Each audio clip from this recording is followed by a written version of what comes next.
Hello, welcome to Second City News. I'm Ilka Rogers.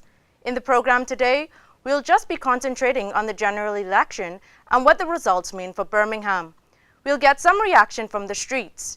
We'll also ask how effective the campaign to get students to vote has been and whether it played a decisive part in the final result. But first, as I'm sure you already know, there has been a major change in the political landscape of the country. The Conservatives were returned with an increased majority of 327 seats and will form the government. The Labour Party had a poor night, gaining 230 seats, and is now without a leader as Ed Miliband has stood down. The Lib Dems are no longer the third party in the British politics. They only hold a certain amount of seats and is now without a leader. The Scottish National Party created a landslide, sweeping away all but 3 Scottish seats. UKIP didn't present the challenge they threatened. Although they came runner-up in a number of constituencies, they only returned only 1 MP and are also now without a leader. Nigel Farage has stood down, having failed to be elected. What did we make out of the results? We asked people around the city for their reaction. I was quite disappointed. I really wanted Labour to win. I thought maybe if he goes, David Cameron, we might have some hope. But now there is no hope. I was quite shocked actually. I couldn't believe that they were back in power, considering what has happened and is still happening. I voted for Labour just because I thought the policies were in the correct way. But now the Labour did really badly, as you see in the morning. And now Conservative are in running for being in power, and I don't think that's right. So yeah, I was a bit disappointed. Yeah. Very shocked. I didn't expect Tories to have such a lead, and a bit, I can't get over how many people went for the Conservative. But what about the political situation here in Birmingham? Our reporter Sandhya Ayers has the details. Well, if we look at the statistics now and we look at the general overall picture here for Birmingham, Labour have had a clear victory in all of the major constituencies, while the Conservatives are holding on to their turf in Sutton Coldfield. Now, if we go into these figures, if we start with the biggest and the most important change that happened yesterday was Yardley, where John Hemming lost his seat to Labour's Jess Phillips, and that came as a surprise to many of the people. Well, if we move on to Erdington, Labour's Jack Dromey, he got 45.6% of the votes and he reclaimed his seat after seeing off another challenge by Robert Alden. Moving on to Sullyoke. Now, Steve McCabe comfortably held his seat at 47.7%, and he had more than doubled his majority with 8,437 votes. And he polled with a total of 21,854 votes, which is up from the 17,950 that he polled in 2010. Moving on, we've got Hodge Hill, where Liam Byrne comfortably secured his seat, and he's got a very huge number there with 68.4% votes, whereas Conservatives could barely manage just 11.5%. If we go further, next up is Northfield, where Richard Burden has 41.6% of the votes. And again, well, if you look at the other parties, I mean, the Greens have barely managed to get any number at all. They were eyeing for most of the young voters in this election, but still not managing to get through to enough votes to get a seat. Further up, we have Sutton Coldfield. That is the only constituency where the Conservatives have managed to secure 54.6%, and they held the constituency there. And now if we go on, we can see that in the other constituencies where we have Ladywood, Shabana Mahmood, she has been a defending candidate and she's held her own. She defeated Tory Isabel Sigmack with on 4,576 votes. Hall Green, again Labour, Roger Gottsif, he was able to pull in a clear majority, and it shot up from 3,799 votes in 2010 to a staggering 22,688 in this election. And the other parties that we see Labour is again Peribar, which is Khalid Mahmood. Again, he had no difficulty retaining his seat, and he in fact saw a very good voter turnout of 59%, and the number of votes that came in for him were 23,967. So that's quite a huge number again. And well, that's basically the picture where Labour have clearly swept the entire city, and the Conservatives have managed to get just one constituency and hold it of their own. It'll be interesting to see what the local count is going to tell us today in terms of numbers and who's going to come into power. And now it's back to Ilka. Well, we now know what has happened to our MPs here in Birmingham, but what does it mean? Joining me now is veteran journalist Bob Calver. Bob, how does it reflect what has happened in the UK? In one important respect, which is the collapse of the Liberal Democrat vote, which we saw across the country, Birmingham exactly mirrors what was going on in the rest of Britain.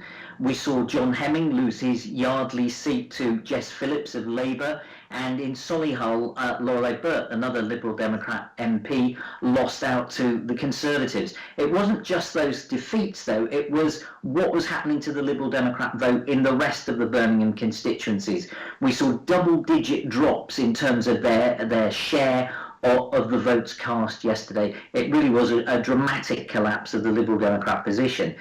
In another respect, which is the performance of the Labour Party, Birmingham stands out as being different from the rest of the United Kingdom because the Labour Party did incredibly well in Birmingham last night. It held on to the seats that it went into the poll with. We've already said that it gained Yardley. But more importantly, its share of the vote across the 9 Birmingham City constituencies was up. And if you look at the popular vote, the percentage of the vote polled by by the MPs who won, there are some incredibly high figures for Labour MPs. Liam Byrne got 68% of the popular vote, and in Ladywood, Shabana Mahmood has got an absolutely massive 73% of votes cast were cast for her. That means for every 4 people who voted, 3 in effect were supporting her. So it was an incredibly good night for Labour, and the future Labour leadership, whatever shape it takes, might well want to look at the city and, compared with what happened elsewhere, think, well, in Birmingham, what was it that went right? We should probably also mention at this stage UKIP, because UKIP's share of the vote was up across Birmingham as it was up across the country, and just as in the rest of the country, that increased share of the vote, of course, didn't translate itself into seats won. Right, so what does it mean for the city?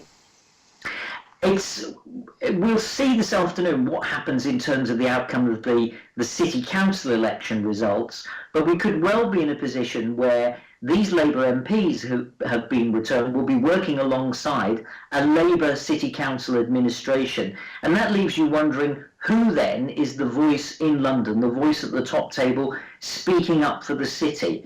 Where is the connection to power to put the case for Birmingham to say we want our share of the national cake in terms of investment? And you can look at that in particular in terms of one very well-known and very prestigious project, which is HS2. Who's going to be speaking up for HS2? We know that the Conservative government, Boris Johnson, now back in Westminster, has already said he's not a fan of HS2. The Conservative administration owes nothing to Birmingham. Birmingham's returned Labour MPs. If it returns a Labour City Council as well, what will happen to HS2? The Conservatives will be looking at where their support is in those kind of leafy villages north of London, Hertfordshire, Buckinghamshire, and so on, where there are no HS2 posters in every farmer's gate. It might well be that the future of HS2 is in even more doubt, and who's going to be speaking up for it. So we'll have to see what happens this afternoon. There is another issue as well, which is the Kerslake review of Birmingham City Council and the governance of the city criticised administrations, not just this Birmingham administration, but previous ones as well, for having a kind of victim culture. And you could see a case for saying, well, what happened last night, again, if the city returns a Labour administration again today, will deepen that problem, because Birmingham is going to see itself as a Labour stronghold surrounded by a sea of blue Conservative constituencies. Okay, thank you, Bob.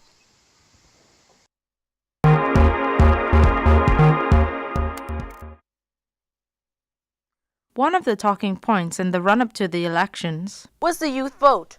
Were young people too apathetic to vote? How were the parties going to get them to turn up at the polling stations? Student unions decided to get behind the issue, and there was a national campaign to get young people interested. How effective was that? Joining me in the studio is Niall Madenis, president of the Birmingham City Union Students' Union. Niall, how well did it work? Were you able to persuade them? Yeah, I mean, the student union did a lot of work on campus directly. So we provided students with a form. All they needed was a national insurance number, their address, and then we posted the votes out for them so they didn't have to worry about the hassle. It was good, and I think it started up a really good conversation on campus about people were finding out who their actual candidates were. People were finding out what their policies were. There were open discussions about why they should vote and what can actually change. So once we started that on campus, then we could actually start engaging them in the reasons why they should vote. Did it really have an impact? I think it did. It's too early to actually have the numbers of young people who voted in Birmingham and to say how many of them are students, but I think it definitely started a conversation. I think the results now are surprising across the UK. When we spoke to students, a lot of them were Green and Labour. So I wasn't surprised that Birmingham as a city and the region, West Midlands as a region, was very Labour. But yeah, it's definitely surprising, I guess, in the majority of the Conservatives. Okay, and the Conservatives talked about raising students' fees. What is the response to this? I mean, the student union wouldn't support raising the fees. I would like to think that also the National Union of Students would support raising the fees. I don't think it'll go quietly. I think a lot of students in the National Union of Students will have a say. I can imagine some marches and protests. But I think how it will change universities would be if there was a rise in fees, that university students would expect a lot more from their course. When you pay more money, when you buy a car for £9,000 or you buy a car for £20,000, you expect a lot more from the car that costs £20,000. So I think students' expectations of what they receive during their sort of time at university will change, and it'll be a lot more demanding from universities. Thank you, Niall. Well, for many of us, we weren't just voting in the general election. We were voting locally too. These votes are being counted this afternoon.